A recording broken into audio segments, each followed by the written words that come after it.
করেছো, এবার দেখবো কতদূর কত পাও। আগের বার হাততালি দিয়েছিলাম, মানে গান গাইতে হবে, হবে তো? দেখা যাক সবাই। ও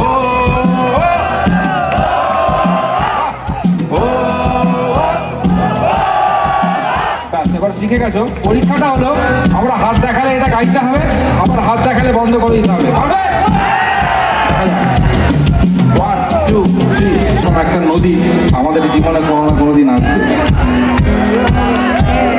এরকম নদী থাকলে আমাদের জীবনে হয়তো কারোর জীবনে ভালো হতো, কিন্তু আমরা মানে মানব জাতি আর কি, আমরা এরকম নদী আমাদের জীবনে কোনোদিন আসতে দিইনি, আর হয়তো দেবও না যতদিন না পৃথিবী ধ্বংস হচ্ছে।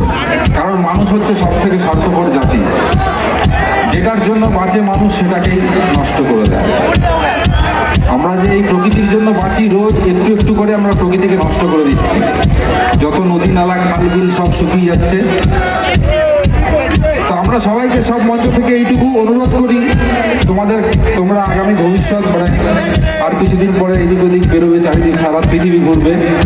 তো তোমাদের হাতের যেটুকু ময়লা, মানে ধরো একটা খাবারের প্যাকেট, একটা জলের বোতল, ধরো চিপসের প্যাকেট, এই যেখানে সেখানে আমরা যেখানে ফেলে দিই, এইটা যদি না করে, খুব একটা পরিশ্রম হয় না, খুব একটা বুদ্ধিও খাটাতে হয় না, একটা নির্দিষ্ট জায়গায় যদি এটা ফেলা যায় তাহলে কত ভালো হয়।